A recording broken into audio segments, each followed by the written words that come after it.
पंधरा ऑगस्टच्या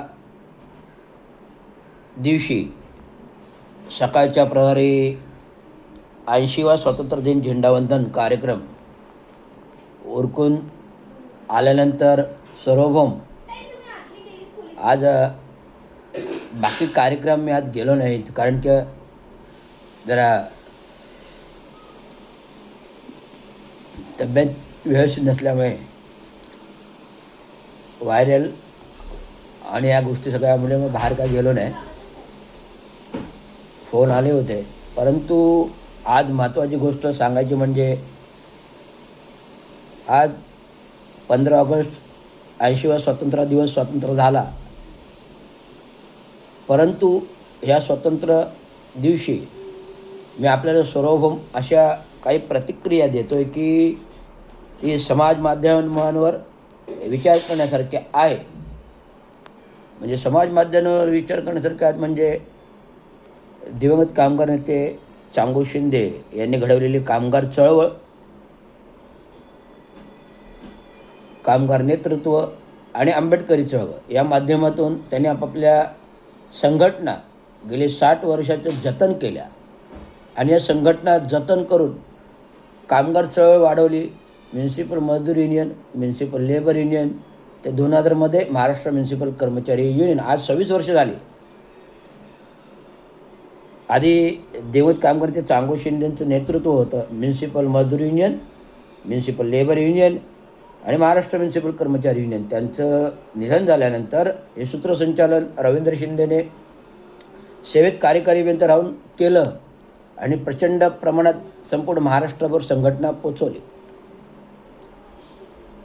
ही झाली कामगार संघटना आणि कामगार चळवळ. ह्याच्यामध्ये कुठल्या आर्थिक बाबीचा मुद्दा येत नाही आणि तसं काही कुठल्या गोष्टी मी करू देत नाही, कारण मी प्रामाणिक आणि सत्यवादी विचाराचा माणूस आहे. बाबांचं जे काही कार्य केलं ते प्रामाणिक करतो. बाबांनी जे काम केलं प्रामाणिक केलं. समाजाला सगळं काही दिलं. समाजाला काय नाही दिलं, गरिबांना घरे दिली, दादाजी कोंडे स्टेडियमला जागा दिली, गडकरी घडवलं, गावखेड्यातून अनेक कामगार आणले, कामगारांना सफाई खात्याच्या नोकऱ्या दिल्या, क्लरिकलच्या नोकऱ्या दिल्या, इंजिनियर्सच्या नोकऱ्या दिल्या आणि सार्वभौम आंबेडकरी चळवळीचं बौद्ध धम्म चक्र प्रवर्तन समिती नावाची संस्था 1981मध्ये गठीत केली. त्या संस्थेची अधिकृत जागाही शासनाकडून नाममात्र दरात मिळवून घेतली आणि संस्था अखंड काम करत असताना संस्थाचे अध्यक्ष बाबा 25 डिसेंबर 2012 रोजी 6 डिसेंबर 2012 रोजी चांगू शिंदे निर्वाण झालं आणि त्याच महिन्यात 25 डिसेंबर रोजी जनरल सभा घेऊन त्यांच्या संघटनांवर जी काही पोकळी निर्माण झाली होती अध्यक्षपदाची, कामगार संघटनेवर रवींद्र चांगू शिंदे यांची नियुक्ती झाली. लोकांच्या रेट्यामुळे, कामगारांच्या रेट्यामुळे आणि सामाजिक संघटना म्हणजे बौद्ध धम्मचक्र प्रवर्तन समिती प्रभाकर चांगू शिंदे हे मोठे सुपुत्र यांची नेमणूक केली आणि नेमणूक झाल्यानंतर संस्थेचं कार्य अबाधित चालू आहे आणि चालू आहे. परंतु सदर संस्थेचे जे काही नवीन आलेल्या 2012च्या कमिटीला उपायुक्त धर्मादाय आयुक्त यांची मान्यता मिळाली नाही, कारण समाजातील एक समाजकंटकाने हरकत घेतली आणि हरकतीमुळे उपायुक्त धर्मादायुक्तांकडे निबंधकाकडे दावा होता. या दाव्याअंती जो दावाचा निर्णय आत्ता 2025 आणि 2026 लागला. 29 मे 2025 रोजी पहिला निर्णय आला आणि 17/3/2026 रोजी म्हणजे मार्च महिन्यात हा दुसरा निर्णय आला. म्हणजे एक निर्णय 207 आणि एक निर्णय 209 आणि एक निर्णय 807 म्हणजे 209 2012-13 आणि 807 2022चा निर्णय हा जो आला.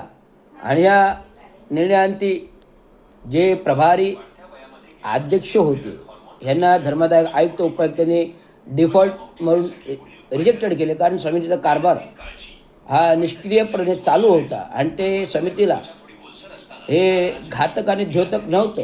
त्यामुळे त्यांची नियुक्ती रिजेक्टेड झाल्यानंतर मुख्य कमिटी 1985 1992मधील अधिकृत कमिटी जी चांगो शिंदेची होती, त्याच्यामध्ये चांगो शिंदे अध्यक्ष संस्थापकीय, जनरल सेक्रेटरी कांतीलाल मणिलाल शहा, उपाध्यक्ष छगन सोनावणे आणि कोषाध्यक्ष रवींद्र शिंदे, मुख्य चिटणीस बाळा माडिक आणि मुख्य सदस्य सुरेश अडसुळे हे होत.